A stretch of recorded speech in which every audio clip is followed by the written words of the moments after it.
Odia Mighty War Babu Igilige 1 Anam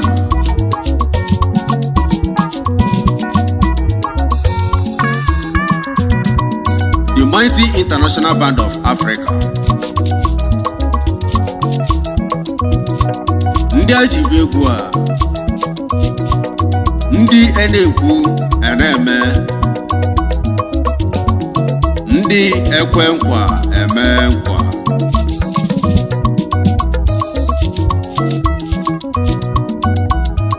iba iba iba iba iba iba iba iba iba iba ice water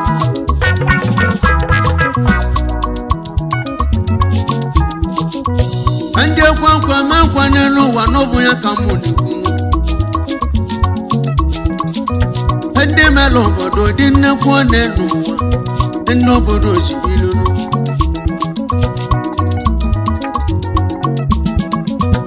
ndị na bejebejebe n'ụwa esoluve nwejebenu anabanabanụ emu ịgbachibaba na zonu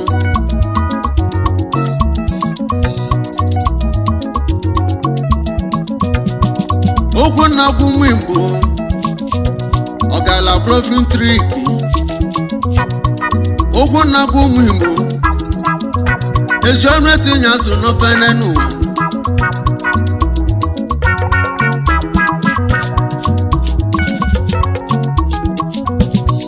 maiti onwe ọka akwụ egwu ọka mụ na-etinu egwu ụmụ n'odolumanya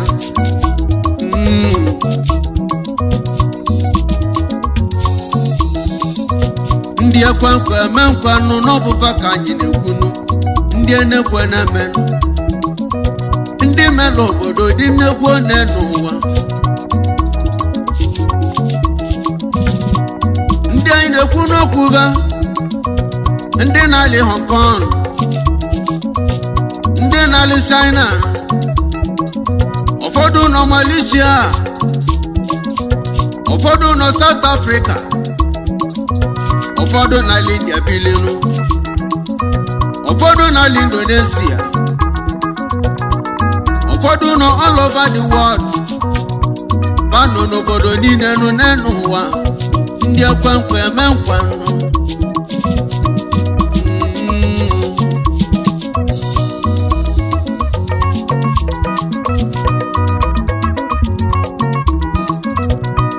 ndị anyị na-ekwu okwuve n'ọbụnụ ndị odogwu ka anyị na-ekwu n'okwuve ndị si meleze na nwanụ ndị si belapụ na nwanụ n'ụwa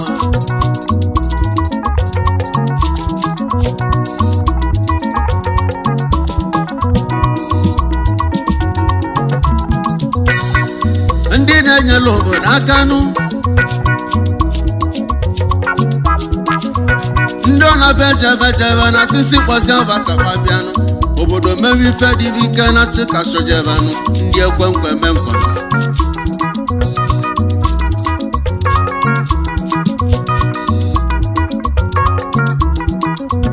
olu n'ife ji eke menụ asị ka akpọba n'ụwa nụ ka fabia ka fanye aka ndị ekwe nkwa eme nkwa ọ bụrụ ndị na-ekwu n'ụwa wakwụsie ma famame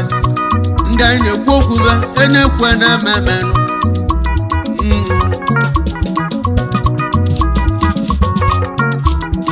ma dibe ji mali nwoke bụ na-ekwu na-ememe onye bụ nwoke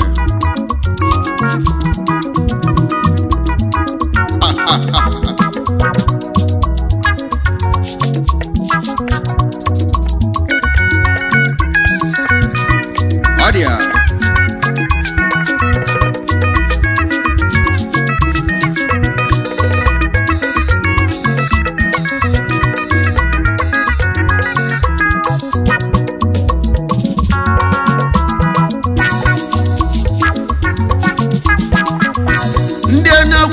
manụ n'ọbụ maka anyị na-ekwunu ndị kpara akụ na nwanụ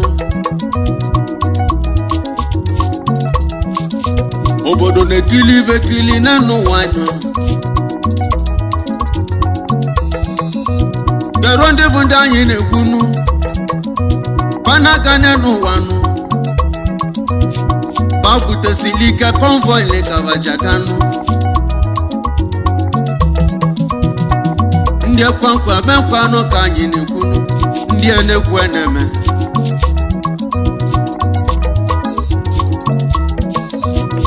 eko na-erubele bisi n'elu ụwa nụ ọgaranya na-esi na si na gbaka m mbọ n'ọbụli anụnụ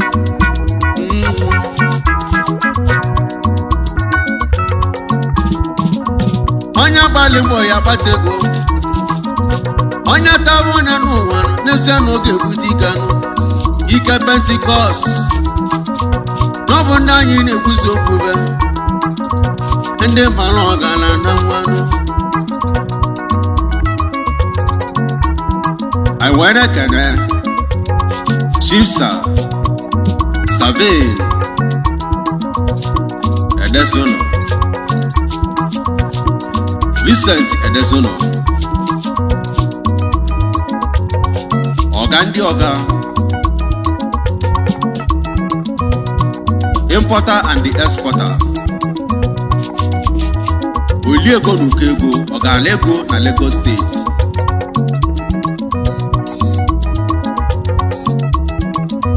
Vincent Edesono n'Igadinu Oliego n'Ukego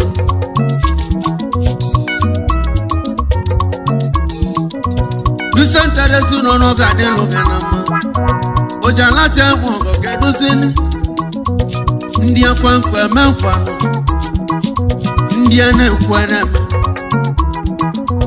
ndị na-ekwe na-emenụ n'ọbụfa ka anyị na-akpọnụ Ojalate agwọ ya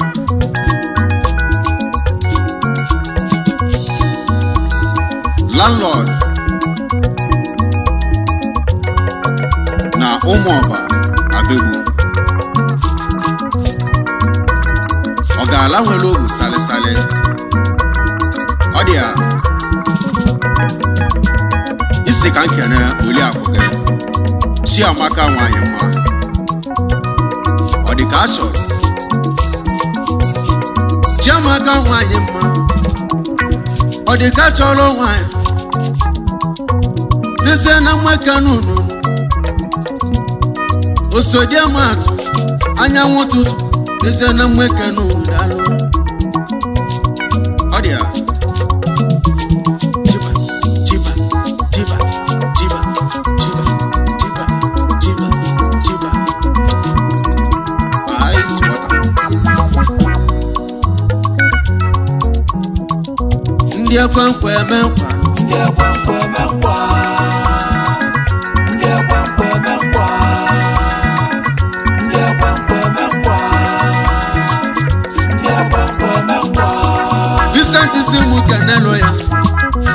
ezi nwanne ọ fụrụ n'anya nụ ejimofe Edesono mụ na abụọ ya ọdịga n'odogwu ezi nwa ga-adịle mmanụ ebe igide alụọ ejimofe Edesono Bonaboy odogwu na mmụọba abụ from Umuoji ụmụọba Anam ọ dị ya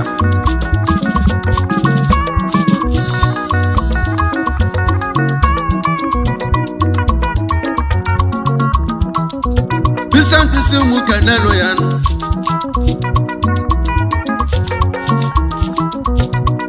igwe ochi nwayọ Ebu chairman na alụnụ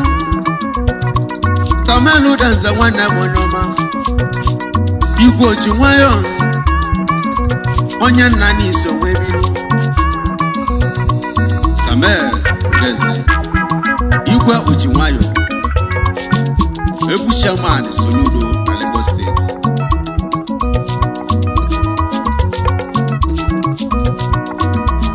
ọ bụ Vincent Edesono ya sị na nkene gị ndị ekwe nkwa eme nkwa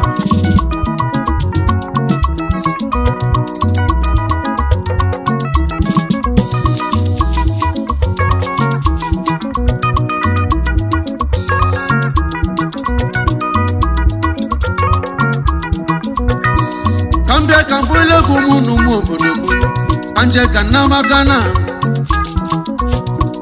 anje kana gana anje zute neso imunu obone ka anyi na-ekwuzi okwu ya abechi kuboko ne ya dodogwu abechi obechenu ezi nwa ne gadenu dodogwu nwa obali shidalu ojalati amogonu ojalati agwo ndi oya kuboko no ya nelo gana mma obu ni jeme nenu wa ni geje manu ina bangi na sia manu nenu wa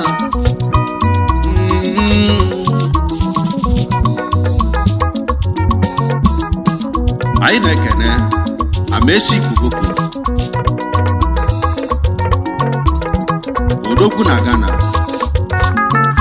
Oliego Nukego odogwu na Ghana Cities ọya balolo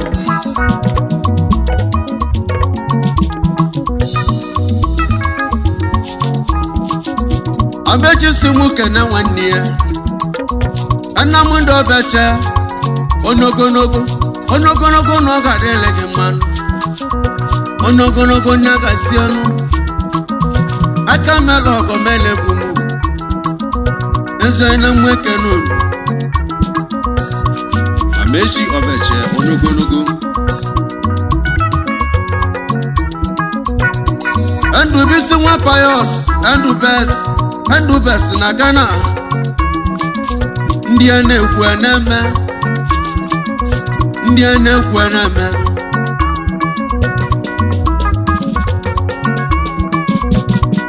anje kene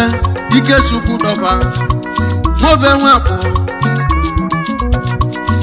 nwakwu na ga-adịnụ ọya dịlụ gị na mma Ikechukwu dọba mobe nwakwu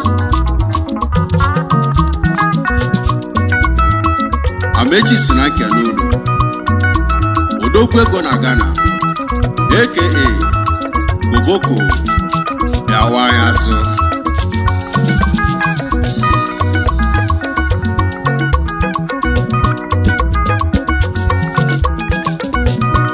anje bụlegwu mụna n'ụwa ka nke na nwanne m ọ bụ onye ka mụ na-ekwuzi okwu ya Chido na kwa nwebenu Chidozi akwụ ezi nwa ga-adịlụ mmanụ Chidozi mmanụ ezi nwa na ga-adịlụ Chido na kwa nwebe na n'Igbo akwa enwebe ọ dị akwa dị n'ibu onye n'une n'ụwa isi ka nke n'oli akụ genu Angela nwanyị mmanụ Adannenu anyanwụ ụtụtụ ngile chebanụ n'ezie n'iwu isi ka nke n'ezi adagenu Sarah Chidon ndị ọ ga-enele mmanụ egwu meke n'ụlọ kedu maka AC International Chidozie na ga-adịnụ ezi nwa ga-adịle mmanụ Chidon akwa enwebe odogwu ụmụ ọba Anam from Umuochi Kindred landlord ọdịa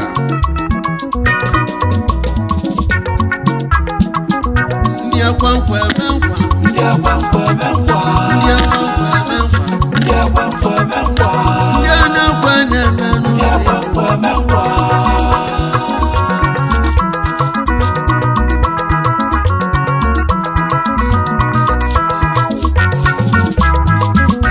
Austin nwanna mekanu Captain Big odogwu Austin iru ege na alụ eze nwanne ga-adịnụ Austin Big odogwu nwa abalị isi na ụmụ ọba ka ise ji odogwu ọnụ ọmụ ga-adịle mmanụ isi ka nke n'ọlị akụ gịnụ akwụ ụgwọ nwaanyị mma akwụ ụgwọ nwaanyị alụnụ osodiematụnụ ndị ọ ga-adịle mmanụ egwu meke n'ụlọ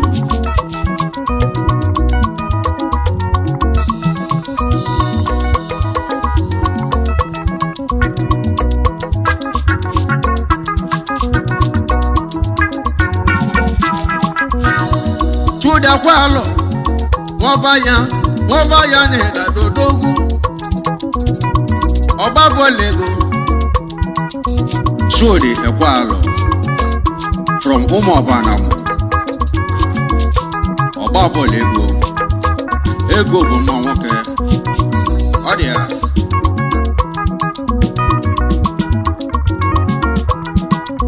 Isi kanke no le akogenu Ugochukwu nwanyị mma Ugochukwu no ga de loge na mma Ugetunyelu di onenu nwanyị Ugochukwu Chukwudi Ekwalo Tales madam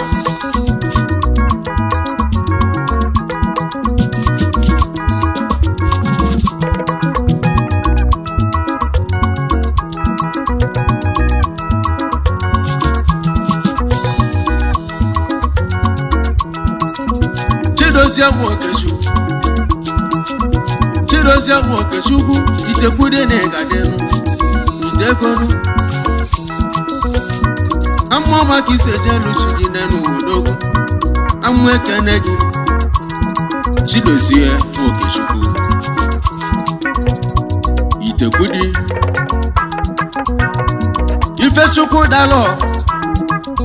Ifechukwu dalo na-egadenu Diligence Ono mwaga dele manu Esi oye negadenu Ifechukwu dalo From Anam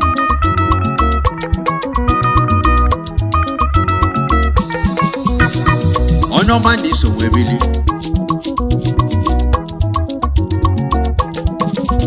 Tisa wapu wanem Niso bili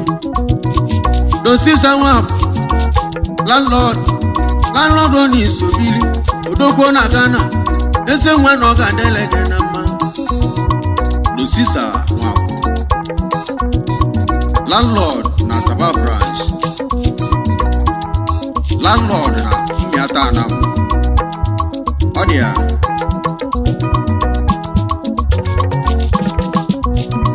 Dosisa wapo Ono mani ga dinu Ebi gegwe kenego gi Ono moga dele mano Anya urosi nu chinedu anya Chinedu mete na nago Akwana kwa nwanne monenu wa Oya bwanya nyenu Na beshu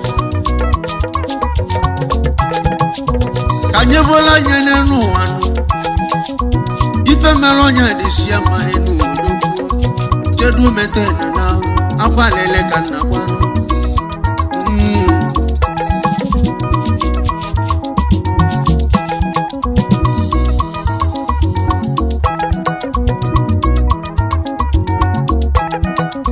Chinanyo fodile Ese nwane gadenu Chinanye nwanu Onye nwelu gi welife Chinanye ofodile From Anam In Umoji Kendre Odia Iba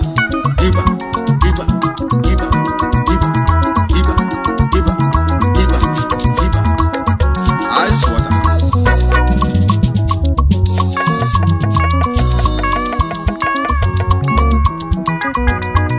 Ezeiko na-egade nwanne m Life goes on Odogwu n'India ike na Bangladesh Onye nwelu gị nwere Onye chụrụ gị chụrụ odogwu Esi nwa ga adele mmanụ Ezeiko life goes on Odogwu n'India ike na Bangladesh Ike Pentecost Ndị anyị na-ekwu maka ba Ọ bụ ndị ekwe nkwa eme nkwa Ndị na-ekwu na-eme Ọ dị ya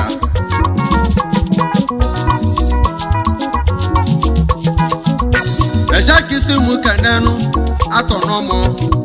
Achọ n'ụwa n'ike Ese nwanne m nọ ya adịla gị na mma Onye atọ na ịgadịnụ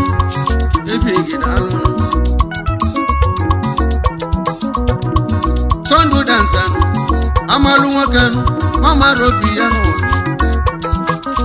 Sondu dansan alụnụ ezi oyo n'igade Sunday Udense amalụ nwoke asị amara obi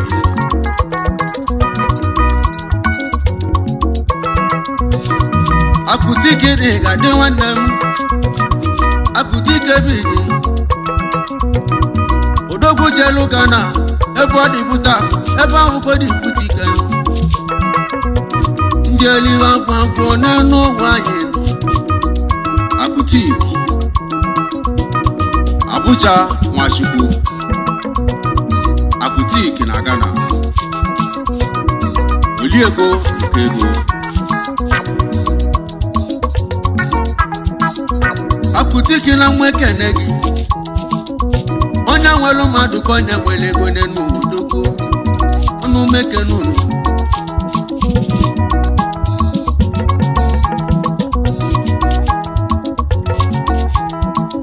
Chinedu quality man ese nwa na ọ ga-adịlụ gị na mma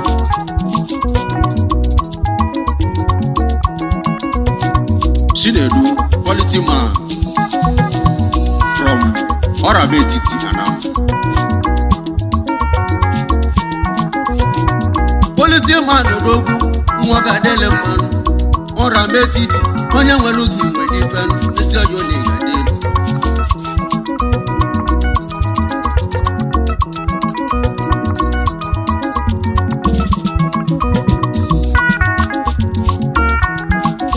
Chukwu no so ewa tunu Chukwu no so ewa tu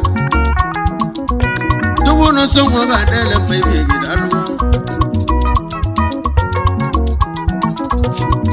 ndị ọma n'ụlọ gadio ndị anyị jibili ndị eliwe agwagwo n'enu ụwa ka ị na-ekwu ndị ekwenkwe eme nkwa ndị na-ekwu na-emenụ ndị ekwenkwe eme nkwa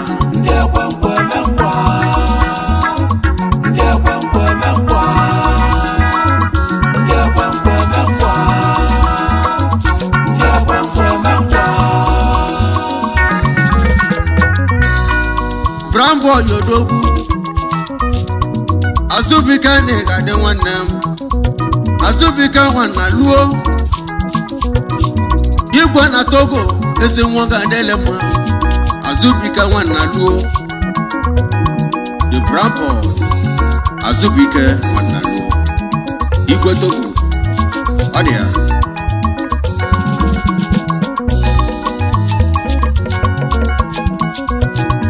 Kanyi igwe bika importa n'igade odogwu ese nwa gị bilu onye nwere oge nwere odogwu ese onye n'igade n'ụwa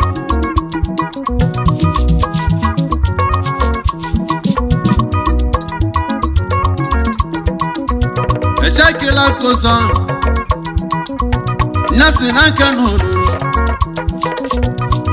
odogwu Emmanuel eze dibia dalụ ọlụnụ dibia na-akọ ọkala tule onye ọmọ ga-adịle mmanụ ezi onye na-egadịnụ eze dibia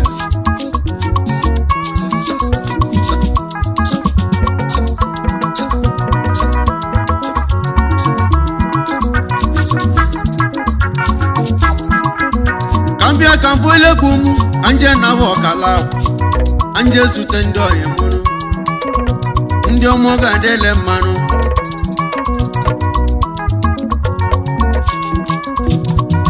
Ndubisi gemu ezi nwa kalakwụ akwa menyi na ọkalakwụ ezi nwa na-egadenu Ndubisi ikemu akwa me ya ọkalakwụ Sunday ikemu na-egadenu ọzọ meyo na-egade nwanne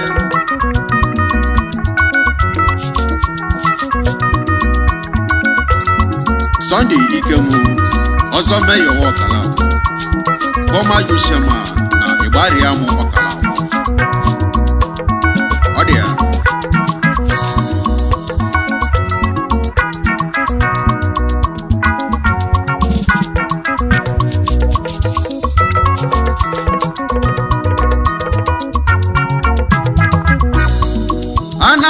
bibe anayo bibe eze nwanyị anọdọwa chala eze nwanyị adalụ ọlụnụ eze nwanyị mmele anayo bibe ameka mesim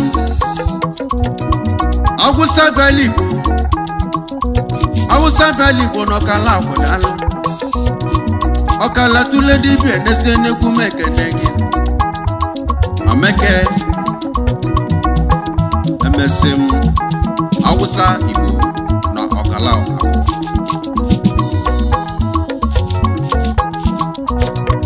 Chinenye nwa mesim ndị ọma nụ ga-adịnụ Akwamia n'ọkala akwọnụ asọ digital na-egade onye ọma ezi nwa ga-adịle mmanụ ebulu m egwu m nwa echebenụ anje ndị mbilibo gadanụ ka nje zute n'odogbunu Chidubem Nwankwọ the king of Igilige A.K.A. Igwe Zaza Odogwu na South Africa. Ọ dị ya. Chidubem Monegade Chidubem Nwankwọ the king of Igilige Odogwu na South Africa ọkụzụka isejenu onye nwere gị nwere odogwu ezi ọyọ negade.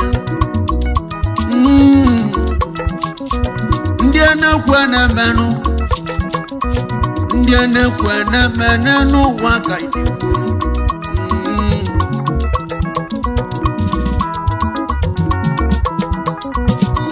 eji m egwu a wee na-ekene mmadụ dịka Sylvester Nnameke Ọfọzụwa Trial C na South Africa Sylvester na-egado odogwu Sylvester Nnameke Trial ebighị kedozie eze nwanne m na ọ ga-adị n'oge na mma ilu oke n'elu ụmụrụ nke si n'obielu eze nwanne ga-adị odogwu nke si n'obielu lagbo mụ na South odogwu nwa mma nwere ụmụnụ onye nwere gị nwere odogwu onye jụrụ gị jụrụ odogwu eze ọya na-egade. Kedu maka Steven Dor Mebo Ọfịa Fulego na South Africa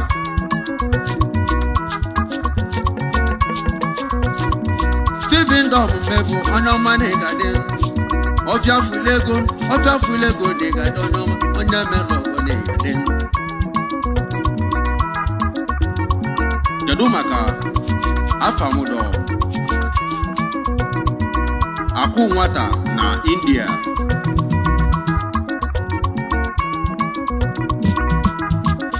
anyị na-ekenekwa Ajibọpọ Akalụsị Abana obele nwa na South Africa from Anam Ajibọpọ lọ na-egade nwanne m Akalụsị Abana n'ezie nọ na kasị ya nliru n'anụ nwanyị nọ isi nwa na-egade Anam okisejenu eduwe n'ọnụ ọranụ interested na-egade nwanne m emeta na okisejenu onye nwere gị nwere odogwu South oke na lubiri interested na-egade onye ọma onye nwere gị nwere ife nọ ndị ekwenkwe eme nkwa ndị na-ekwe na-emene nọ